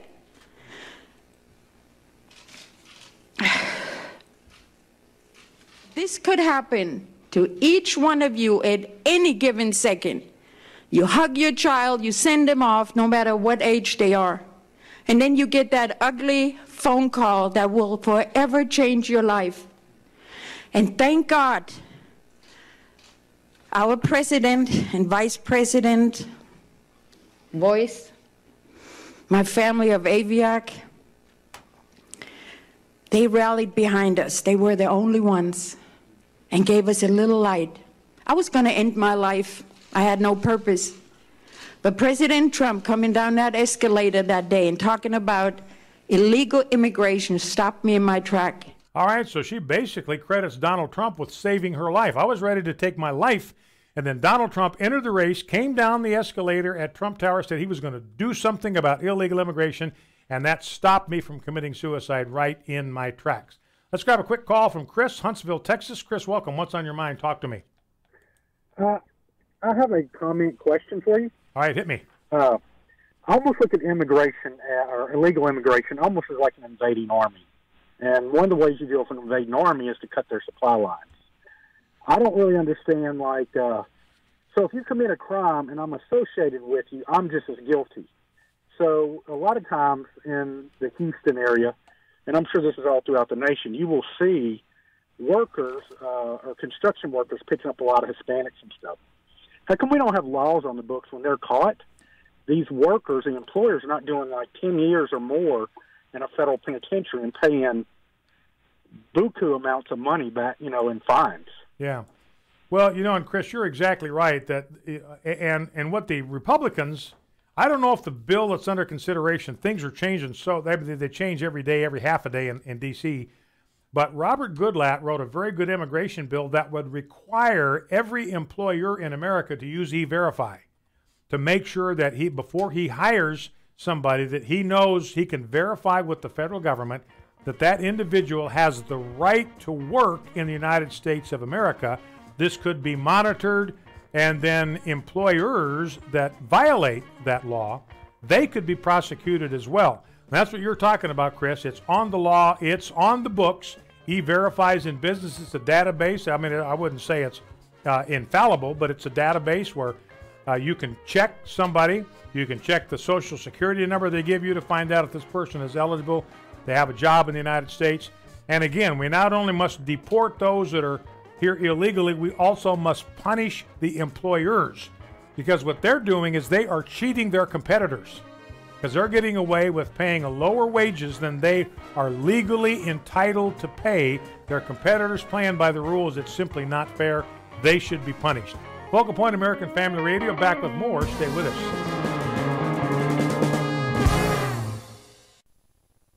Hi, this is Steve Tiber with 8 Days of Hope. We've been all over the country helping disaster victims who lose everything. It's truly a blessing. I really don't have the words to express. And yet they see a glimmer of hope when a volunteer shows up. Building the home, that's the second reason we're here. The number one reason is to share the gospel and give them hope. It's everything that's right in America. I mean, it really represents the best that we have to offer. That's one of the main reasons for doing it, is being able to be the hands and feet of Jesus and coming out and working with so many wonderful volunteers. I just feel like it's important in this day and age to teach a child how to serve. Please go to our website, 8daysofhope.com, and click on Get Involved. Submit your email address, and the next time we go anywhere with a disaster, we'll invite you to come along as well. I love coming in the job room because you can see these pieces of paper. They aren't just a piece of paper. Right. It's a family that's hurting, and it's a gospel opportunity. You know, I just thank God, for this moment. I mean, I'll be back in my home, and I know it's going to be awesome. Come love others with 8 Days of Hope. The following is not an actor, but a real-life story from Trinity Debt Management. I had a lot of credit card debt, and I couldn't pay my bills. I was feeling so bad. I got to a point where I needed some help. So I reached out and contacted Trinity. If you're in debt and you need help, call Trinity at 1-800-788-1813 to talk to a certified counselor. They were able to take all of my different payments and put them all together. Trinity will consolidate your accounts into one easy-to-manage monthly payment, put a stop to late fees and over-limit charges, reduce your interest, and possibly improve your credit score. You'll save thousands. And they were actually able to work with my creditors. I've been able to pay off close to $15,000 in the last 18 months. If your debt has you down, call Trinity at 1-800-788-1813. My name is Stephanie, and I'm debt-free for keeps. 1-800-788-1813. American Family Radio. You're listening to Focal Point with Brian Fisher. Video segments of today's program will be posted at afr.net and on the Focal Point Facebook page. You'll also find the best collection of Brian's resources on our Facebook page. If you're on Twitter, be among the very first every morning to find out what the day's show will be about. Just follow Brian at Brian J. Fisher. Brian J. Fisher. Howdy, welcome back to Focal Point American Family Radio. Brian Fisher is my name, talking about Donald Trump's proposed revised immigration policy at the border, which I support. He wants to return illegal aliens to their country of origin immediately after they are apprehended at the border. I think this is what we ought to do. You apprehend entire families, you keep them together and repatriate them as an intact entire family. That keeps everybody happy. There's no separation between child and parent. And you know who else separates children from parents? Everybody thinks that Canada is kind of the prime example of immigration the way it ought to be. Canada does the same thing, not on the same scale that we do it here, because they don't have the same immigration problem. But in 2017, 151 immigrant children were held with their parents in Canadian detention centers. 11 more kids were held in separate centers away from their parents or guardians. The agency would not say, the Canadian Border Services Agency would not say why a minor would be unaccompanied by the adult they entered the country with, but the action of detaining children is seen as a last resort. So there are times in the Canadian system where about half of the time children are separated from their parents at some point in the process of seeking asylum. Well, let's grab another couple of calls while we are at it. Let's go to Cassie in Argyle, Texas. Welcome, Cassie. What's on your mind? Hey, Brian. Hey. First of all, I just want to make a comment on what Chris said, and I'm 100% in agreement with that. That should have happened long ago as the people running our country in the past should have enforced our laws and didn't. Yeah, and that's all of that would have happened. And that's what Eisenhower did. Let me interject just for a second. That's what Eisenhower did. That was basically an enforcement of E-Verify. They didn't have E-Verify then, but they went to places where farm workers were, and if they couldn't establish they were in the country legally, they were shipped home right then, right now. All right, go ahead. Finish your thought. Well, I have an aunt and uncle. I mean, they're not alive anymore because this was over 50 years ago, but they did that. And as a little girl, I would always ask, well, why are you giving them haircuts and you tell me it's free? And she goes, oh, well, that's because they work for us, and they can't go into town because if anybody knows they're here, we'll get in trouble. And just as a little girl, you believe every single thing the adults are telling you, so you don't really question a whole lot. But I've never forgot that now that this is happening. It was happening a lot back then, and probably a whole lot more than we know, and even up to this point. And I'm so thankful to God that he's allowed President Trump to be in the seat he's in, because I think for the first time in a long time, we're going to hopefully see some change in this. And I do agree. At the border, they go back, and I don't even think they should be on our planes or our buses. And I know that may sound cruel, but because my heart goes, it hurts for those little kids, and it even hurts for the adults, because we can't blame them for wanting to come here. I mean, we've pretty much had the best country until now. I mean, it started a downward spiral within the last 10 years, but up until now, this has been the greatest place to come, and because we're nice. But I'm sorry, no more Mr. Nice Guy. To me, that ended on 9/11. We just cannot do that anymore. We've got to make sure our laws are enforced, and we finally have a man, a real man, who's willing to do everything he can. He's a fighter, and hopefully with all the godly men that are around him in his cabinet, he's going to come to know God in the way that he hopefully, I'm not sure, I'm not judging his heart, but yeah. I just think, with the good people surrounding him, my prayer is that he's going to come to know God like I do. Mm-hmm. And that will put our country, I believe, in the best place it's ever been, or at least in a long, long time.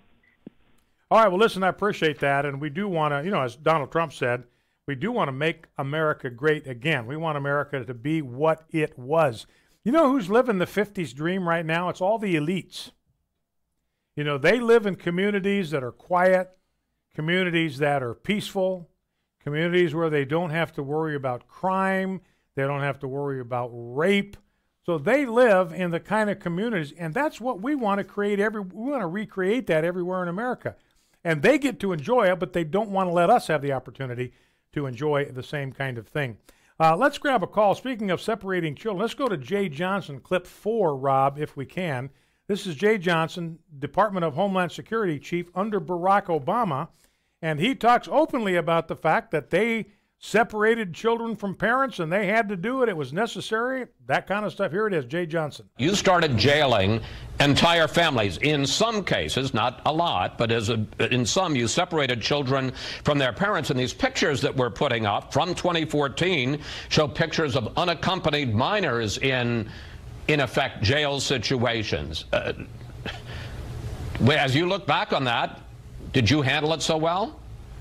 Well, Chris, without a doubt, the images and the reality from 2014, just like 2018, are not pretty.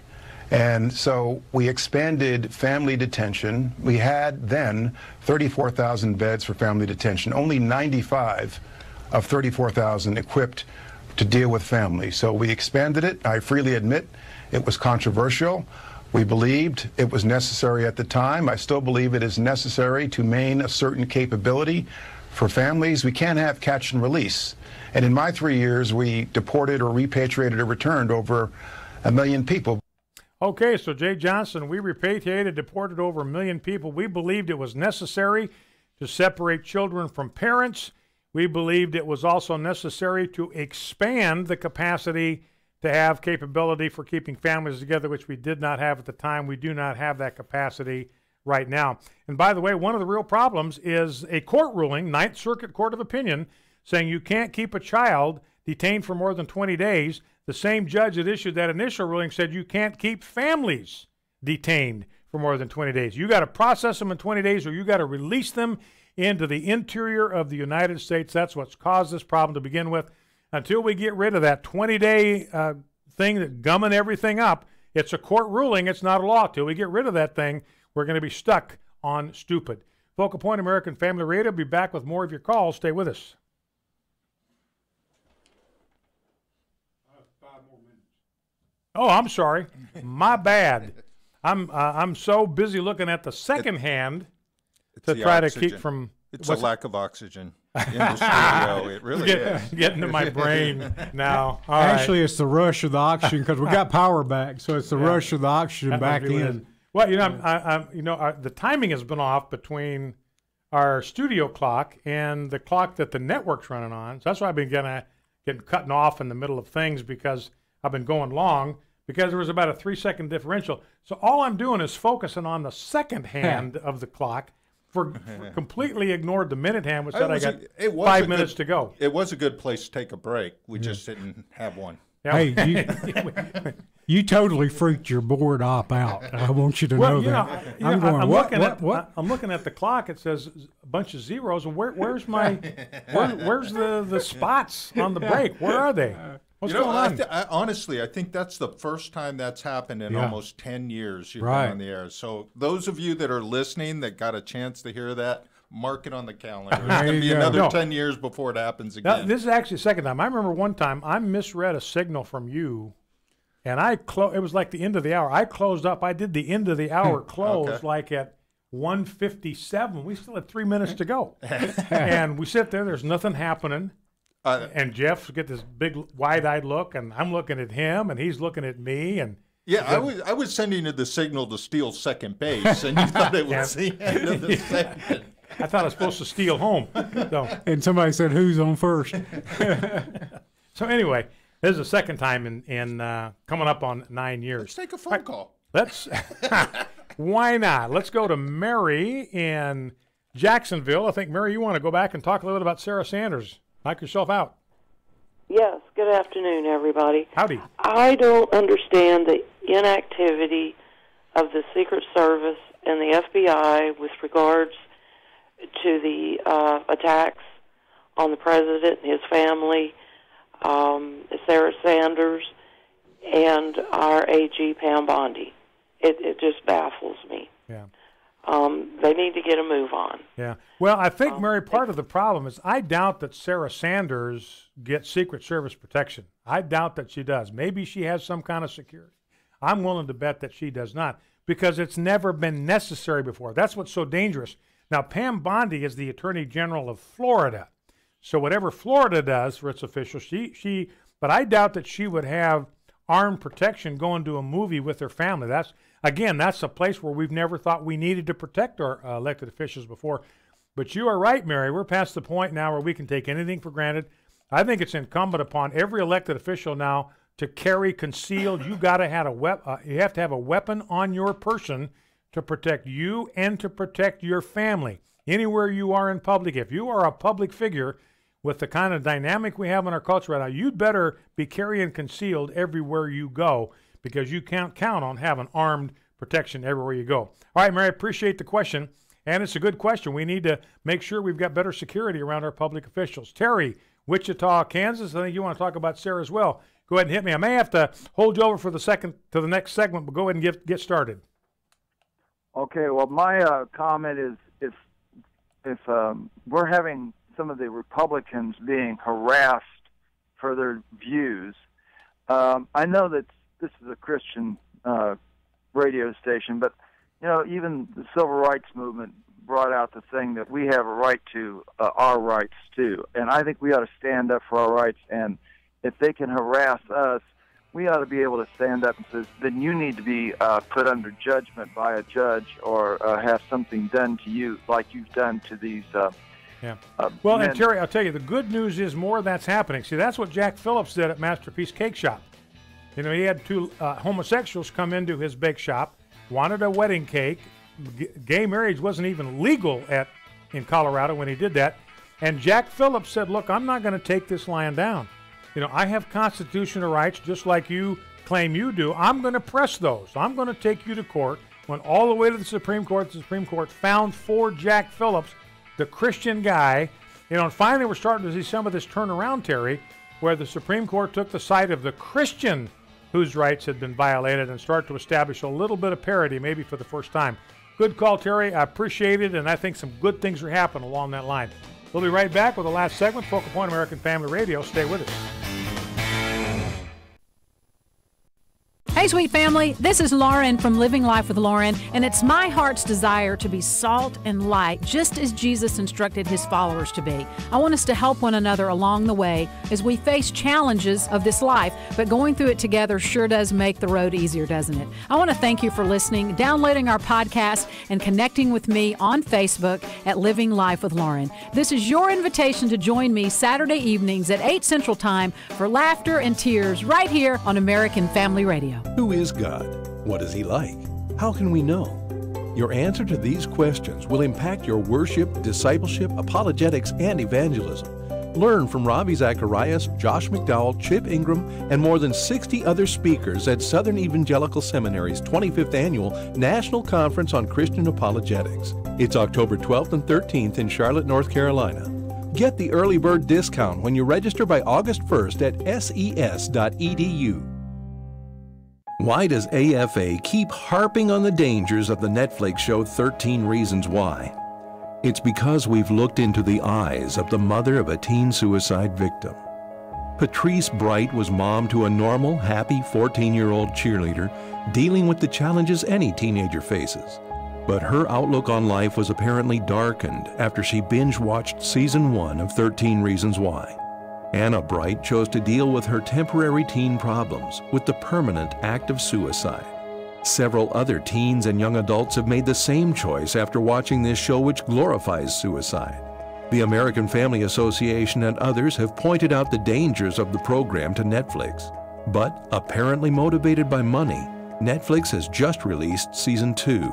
Our hope is to save teen lives by getting Netflix to pull the series before another tragedy occurs. You can learn more and sign the 13 Reasons Why petition at afa.net. American Family Radio. You're listening to Focal Point with Brian Fisher. Focal Point, Brian Fisher. Welcome back to Focal Point, American Family Radio. Our clock is working as it's intended. I am reading the clock as it is intended to be read, so I think it is all good. You know what they did? They won't tell you this, but what they did is they switched it around, and they put the clock in Roman numerals. You know, Jeff and Rob did that on the last break when I wasn't looking. Normally it's a digital clock, and somehow they found a way to substitute it with Roman numerals, and that's what got me off. So we wouldn't do such a thing. It's really their fault. All right, let's go back to the phone. Let's go to Cynthia in Tuscaloosa, Texas. Welcome, Cynthia. What's on your mind? Talk to me. Oh, hi. I agree totally with Trump's idea about just gathering all of them up as a family and sending them back to where they came from. That's the best idea I've heard. And then I'd also like to tell you about something that happened at our Capitol in Austin. It's been many months ago, last year, I suppose. They were going to go into session, and there were a lot of illegal aliens outside. They were wearing T-shirts that said, I'm illegal and I'm not going home. And when they tried to go into session, these people charged into the Capitol and created chaos and pushing and shoving. And a man from Arlington, a representative, got his phone and called 911 and went and sat down at his desk. The police did come, but before they arrived, one of the Hispanic congressmen, I believe, came up to him and told him, I'm going to get you. And he did not respond to him. And then the man said, you have to leave here sometime. And when you do, I'm going to get you. Well, then the police came and everything was gotten under control. But they interviewed him. And I never heard that on the news anywhere. So I don't know if anybody even knows that.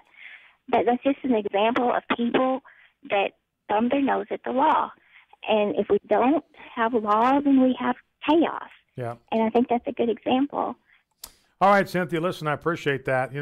And it is kind of amazing, when you do not enforce the law, then it definitely creates the impression that you can get away with ignoring it or disobeying it, and that's what we are seeing. All right, Craig in Leary, Georgia. Welcome, Craig. What's on your mind? Talk to me. Hey, Brian, I realize that the main problem with Trump's policy in the minds of liberals is they just flat out don't like Trump. And so no matter what he says, they're not going to go for it. But this immigration policy that he's talking about, turning them around and sending them back, I can't see any problem with it whatsoever. Well, it sounds like a good deal to me. Yeah, I'm with you on that one, Craig, and I think most of our listeners are. That's exactly the same way they would look at it. What's wrong with that? I mean, it's simple, it's sweet, it's absolutely just. We want justice to be swift and sure and fair, and that's a perfect example of it. All right, Craig, listen, I appreciate the call.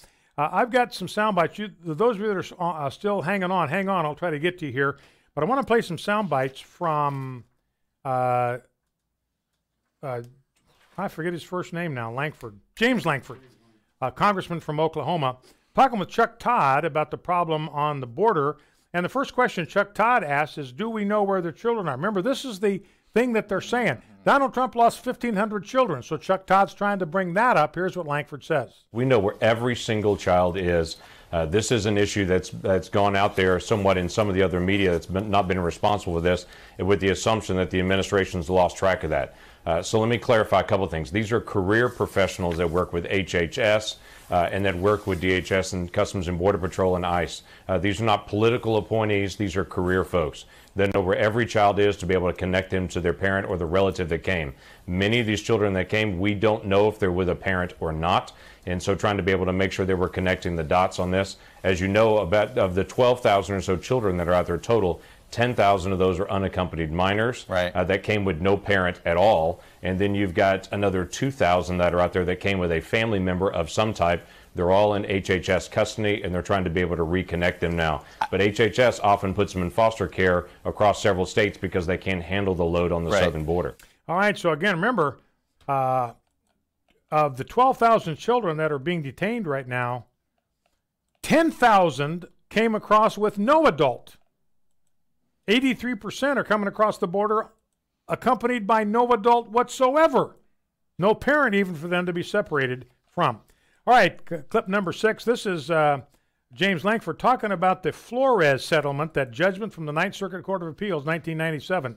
The Flores settlement from 1997 says that you can only hold that child for 20 days. It takes about 35 days to actually do a hearing. And so what the court set up in 1997 was this conundrum. You either have to release them if they come as a family into the country and hope they show up, or you can't keep them and actually go through a hearing on it. Only to be very clear, only 2% of the family units that come to the United States illegally actually go through and actually have the notice to appear, finish up with the notice of removal, and actually leave the country. So the family units that are coming here, 98% of them end up somewhere in the country, most of them illegally, because they never actually leave after they're given the responsibility for an order of removal. So they never leave. They don't show up in court. They just stay. Only 2% who get an order to show up in court actually show up and get removed from the country. 2%. So you can't do the catch and release thing. You can't apprehend them. We don't have a place to store to detain you. So we're just going to release you, and you got an order to come back by a date certain. Give them a date, they never show up. Only 2% actually do that.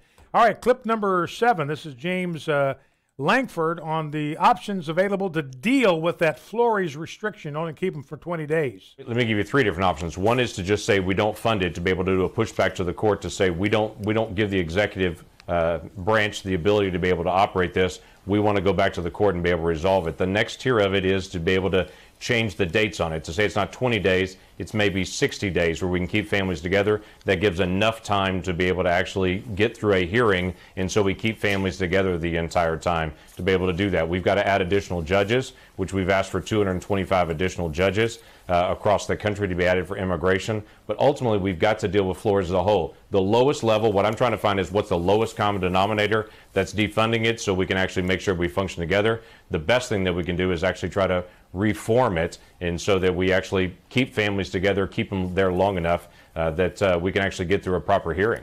All right, so defund is one way to go, so there's just no money to enforce it. But, you know, there's no reason why you can't do the same thing. People looking here for asylum, there's no reason we can't turn them back at the border. No, this is not how you apply for asylum. The way you do it is you go to a consulate in Mexico or to a port of entry.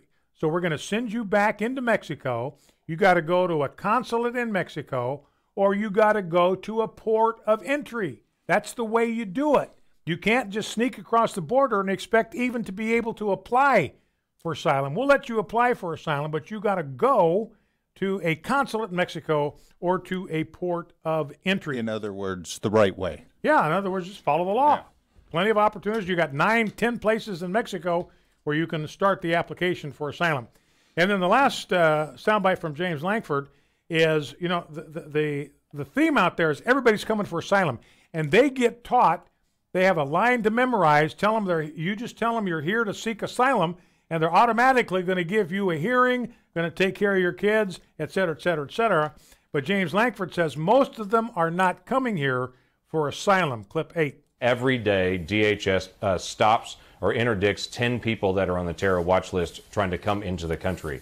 And so I have a real concern that we're demonizing law enforcement folks that really are trying to be able to do their job, because there are very real threats. But the vast majority of these individuals are coming for economic reasons. That's why they're coming from Central America. They're not fleeing to Costa Rica or Belize or Ecuador, who also have great asylum laws. They're coming to the United States because they want to have the economic opportunities, not just asylum. They're trying to be able to come for economic gains, and I don't blame them for that.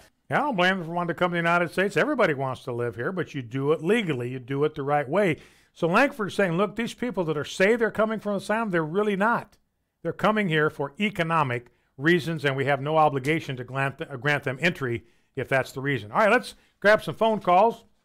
Let's go to Frank in Benton, Arkansas. Frank, welcome. What's on your mind? Well, Brian, just set the record straight. I know you love kids. I love kids. I've got kids and grandkids. That's not the deal. I feel like these Mexican kids are getting special treatment. I don't know what makes them better than American children, but that's surely what it seems like.